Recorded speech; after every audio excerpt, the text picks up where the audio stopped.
Ladies and gentlemen, there is a moment that comes after heartbreak when your heart is pounding, your mind is racing, and your soul is screaming for answers. You're left asking, what did I do wrong? How can I fix this? Can I say something to make him see what he's losing? And in that chaos, you're tempted. Tempted to text him at midnight. Tempted to call, just to talk. Tempted to pour your heart out in one last message that might somehow bring him back. But I want to tell you something, and I need you to hear this not just with your ears, but with your heart. Not because he's cruel. Not because he doesn't care, but because neediness repels what self-worth attracts. When you reach out with desperation, it doesn't say, I love you. It says, I don't believe I can live without you. And that isn't love. It's fear. It's panic. It's powerlessness. And powerlessness is never what brings love home. He doesn't remember the message you sent. He remembers the energy behind it. The strength in silence is something that can't be measured by words, but it can be deeply felt. Silence, when it comes from a place of clarity, is louder than any argument, any explanation, any long-winded goodbye. When a woman walks away without speaking, without begging, without needing to be heard one last time, it isn't because she has nothing left to say. It's because she's finally realized that saying more won't change anything. She's already said it all, just not always with words. She said it when she forgave him again, when she stayed after being disappointed, when she showed up even after being neglected. She said it every time she made herself available, every time she believed in him when he gave her no reason to. Every moment of patience, every attempt to hold the relationship together, every second she waited for things to improve. Those were her words.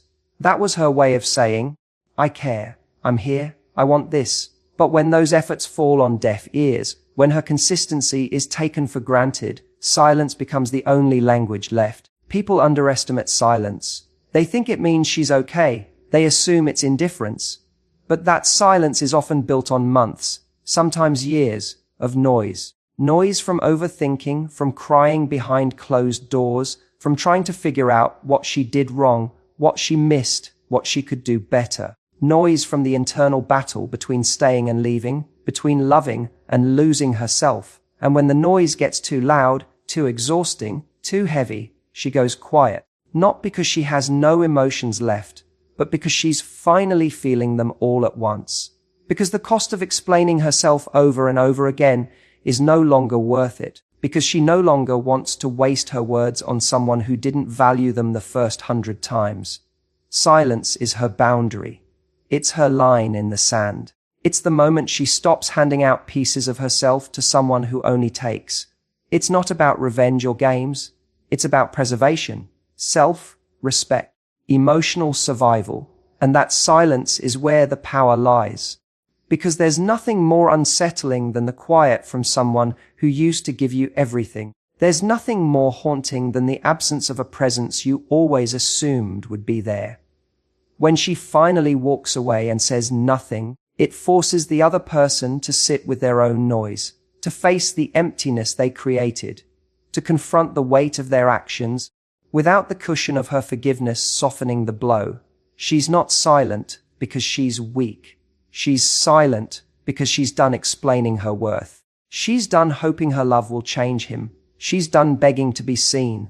And in that silence, she reclaims her power. Because she finally realizes that her peace is louder than her pain. That walking away without a word says more than any speech she could give. That choosing not to react is not a lack of emotion. It's the presence of deep, unshakable strength. She didn't leave because she stopped caring. She left because she started caring about herself more.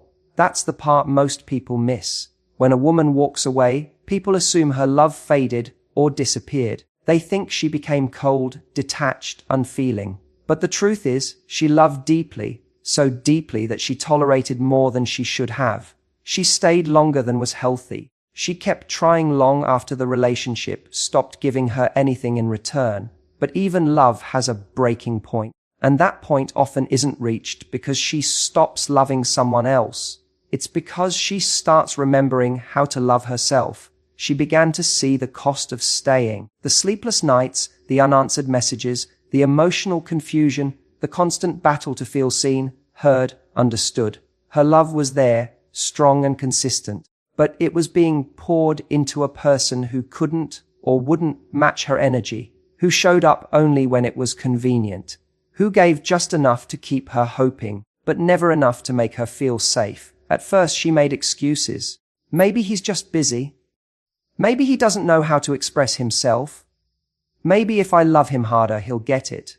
She bent, stretched, and dimmed parts of herself, hoping it would create space for him to grow. But love shouldn't require that level of self-abandonment. And deep down she knew it. She just wasn't ready to face it.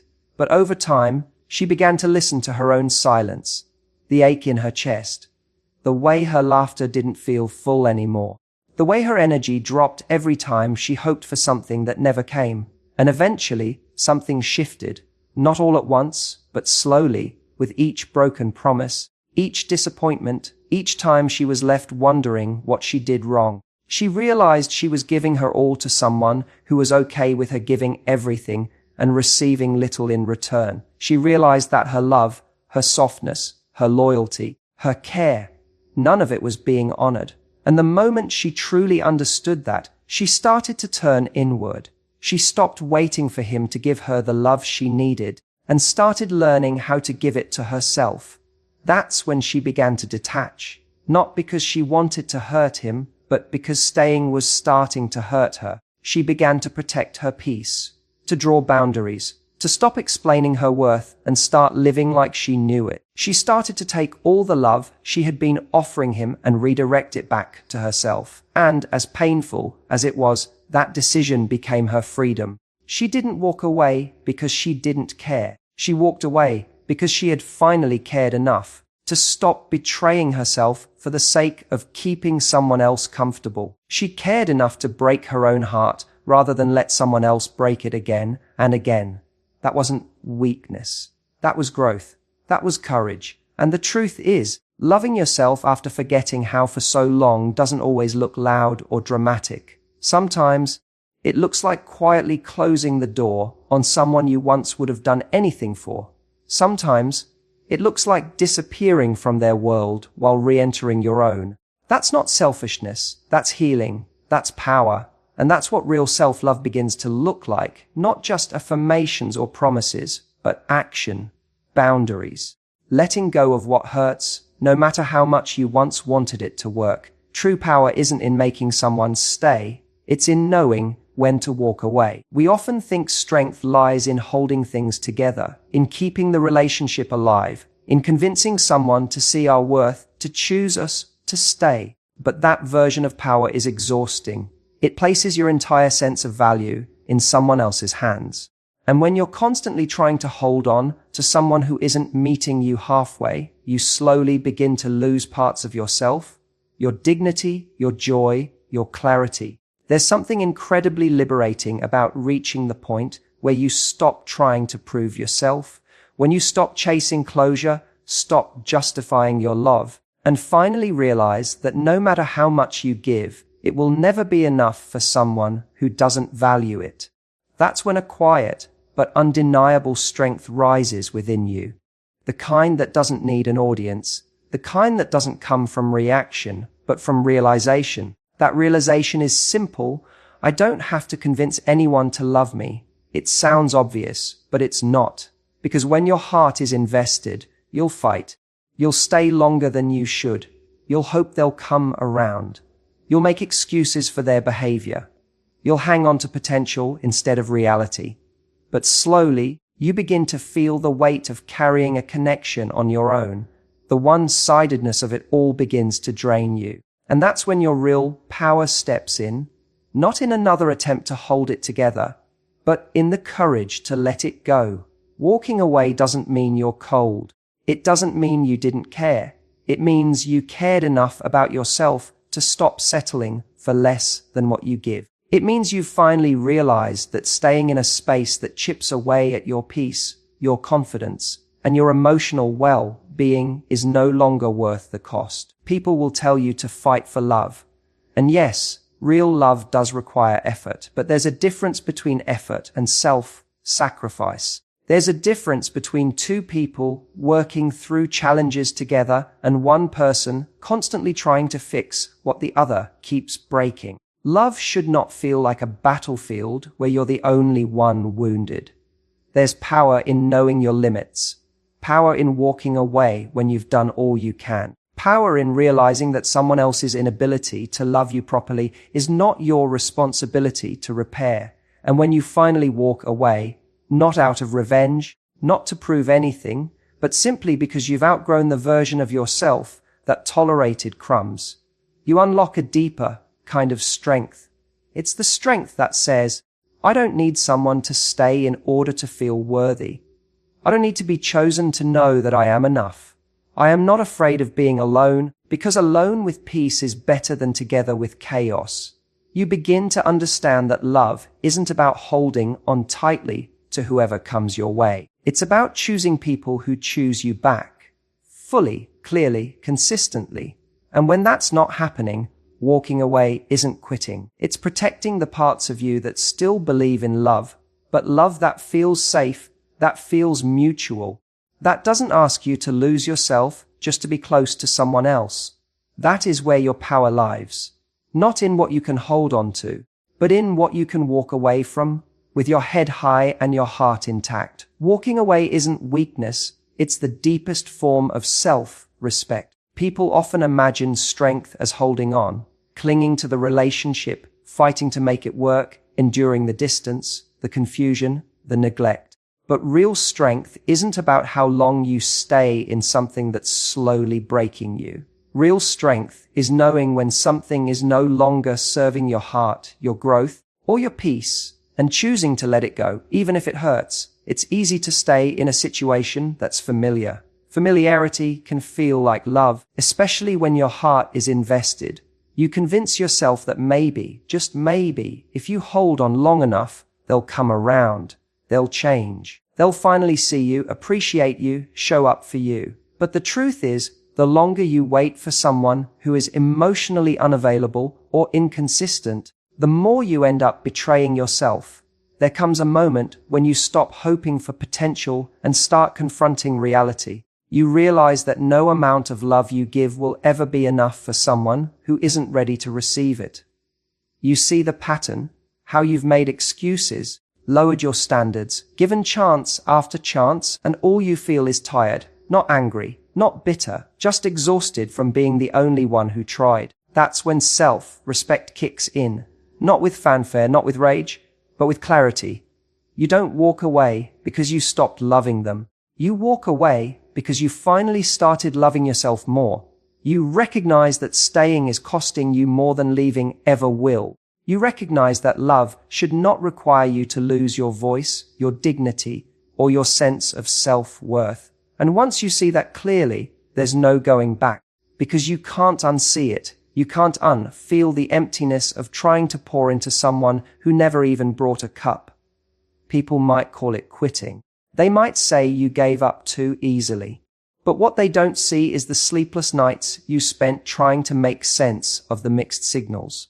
The tears you cried wondering why you were never quite enough. The moments you silenced your own needs just to keep the peace. Walking away from that's not weakness. That's survival. That's strength in its rawest, most powerful form. And yes, it's scary. Letting go of someone you once saw a future with feels like tearing away a piece of yourself. It hurts to choose solitude when your heart craves connection. But deep down, you know that staying in something one-sided will only continue to shrink you. It'll continue to chip away at your confidence and your capacity to receive the love you truly deserve. So when you finally walk away, not with drama, but with grace, it's not because you failed. It's because you finally chose yourself. You decided that being alone with your integrity intact is better than being together and feeling emotionally abandoned. You stopped settling for almost, maybe, and all one day, and started holding out for something real. And that kind of decision, that level of self-awareness and courage, that is not weakness. That is the kind of power that changes your life. The kind of power that silently says, I know what I bring, I know what I deserve, and I will never again beg someone to see my worth. He never expected her to leave, because she always showed up. That's the part he never truly understood. She wasn't there because she had nowhere else to go. She wasn't staying out of desperation or fear of being alone. She stayed because she believed in him, in the connection, in the moments that felt like home, even when they were surrounded by moments that felt like hurt. She stayed because she loved him, and loving someone deeply makes you fight harder than you probably should. She showed up after arguments, after the cold silences, after being met with indifference. She showed up with patience, with forgiveness, with a heart that kept giving, even when it was running on empty. And the more she showed up, the more he started to believe she always would, that she was permanent, that no matter how little effort he put in, she would continue to carry the emotional weight for both of them. He got used to her chasing peace, to her fixing things, to her being the one who reached out when communication broke down. He started seeing her love as something he didn't have to earn, as something that would just always be there, no matter how many times he failed to show up in return. But what he missed was the quiet shift, the small changes, the way she stopped explaining herself, the way her texts became shorter, the way she stopped reacting to the things that once hurt her, not because they didn't hurt anymore, but because she was detaching. She was fading in the most subtle ways, and he didn't notice because he never thought she'd really leave, until she did. One day she just stopped showing up, not with a storm, not with a fight, but with silence, and that silence screamed louder than all the conversations they never had. It was in the mornings he woke up and didn't see her message, in the quiet moments when he reached for her presence and found an absence he never imagined would feel so heavy. He looked for the version of her that always came back, but she was gone, not because she stopped loving him, but because she finally started loving herself, because she realized that love shouldn't require her to keep proving her worth, to keep pleading for attention, to keep staying in places where her heart kept being broken in pieces. And now he's left with memories, with all the chances he was given and took for granted, with the understanding that someone showing up for you over and over doesn't mean they always will. That kind of love isn't infinite, not when it's one-sided. She walked away not to punish him, but to protect herself, and that's the part that stings the most. He lost her not because she gave up easily, but because she gave everything she had, and it still wasn't enough to make him see her clearly. He never thought she'd be the one to walk away, because she was always the one to stay. But what he didn't realize was that even the strongest hearts get tired. Even the most patient souls reach a limit. And when a woman who always showed up stops showing up, it's not to prove a point. It's because she finally learned not to abandon herself for someone who couldn't meet her where she stood. Closure doesn't always come in words. Sometimes it comes in distance. We often crave that one final conversation, the perfect moment where everything is said and understood, where the pain is acknowledged, the confusion is cleared, and the goodbye feels complete. But in real life, closure rarely looks like that. People leave without explanations. They fade, ghost, ignore, or avoid. They move on while you're left behind trying to make sense of the silence they leave in their place. And that silence hurts, not just because of what's missing, but because of what it forces you to feel. You're left questioning what was real, what was one-sided, what was misunderstood. You play back the memories, dissect every word, every look, every choice they made. You search for answers that never arrive. But there comes a moment where you realize the very thing you're searching for, the closure, might never come from them. Because closure is not always something you get. Sometimes it's something you give to yourself. Distance, in those moments, becomes the most honest answer. It becomes the space where truth begins to form. When you step away, when you stop reaching out, when you stop hoping they'll finally explain why they let you go so easily, that's where healing starts. That's where the fog starts to lift. You begin to see the imbalance that you couldn't see clearly when you were still emotionally invested. You begin to notice the subtle ways you compromised yourself to keep the relationship alive. You begin to remember who you were before you started trying so hard to be enough. Sometimes they don't give you closure because they don't think they owe it to you, or they can't face the reality of their actions. They choose comfort over accountability, disconnection over discomfort. So you wait. You hold on to the hope that one day they'll realize what they did, that they'll come back with the truth. But they don't. And in that wait, you lose time. You lose energy. You lose yourself. That's why distance is so powerful. It's not just about physical space. It's about emotional separation.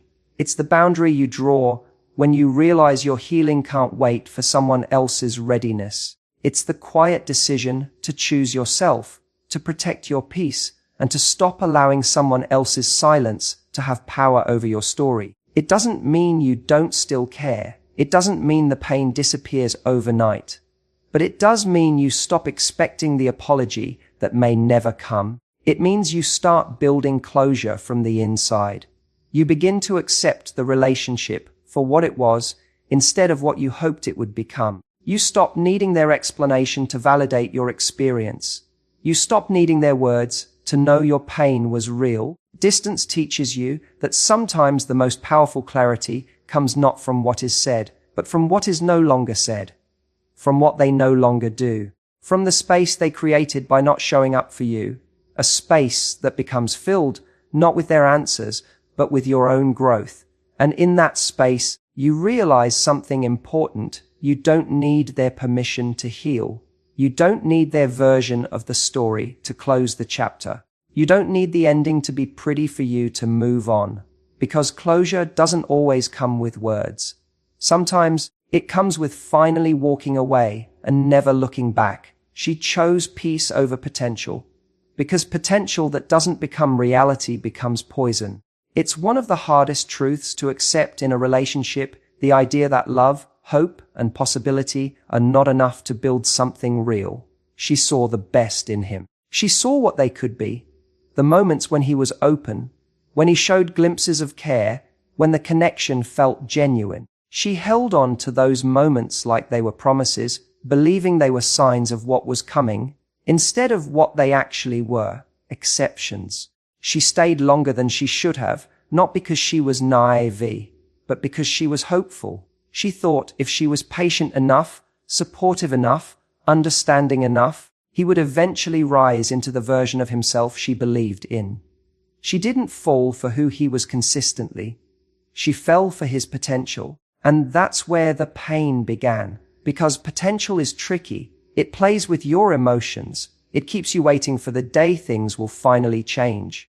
It convinces you that the love you're giving is an investment, and the return is just around the corner.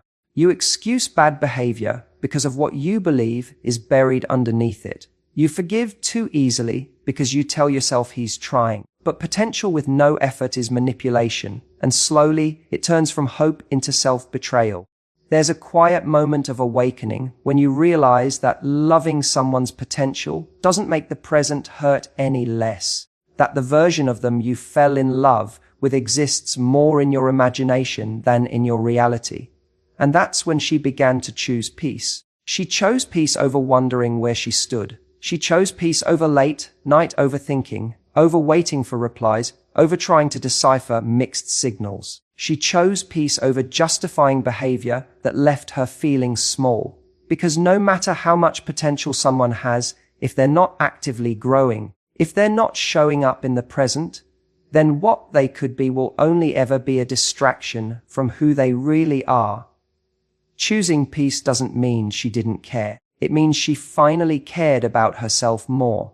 It means she stopped putting her healing on pause for someone who wasn't ready. It means she stopped tying her worth to someone else's ability to rise. And that takes strength, because hope is addictive, and letting go of potential feels like letting go of a dream you've held close for so long.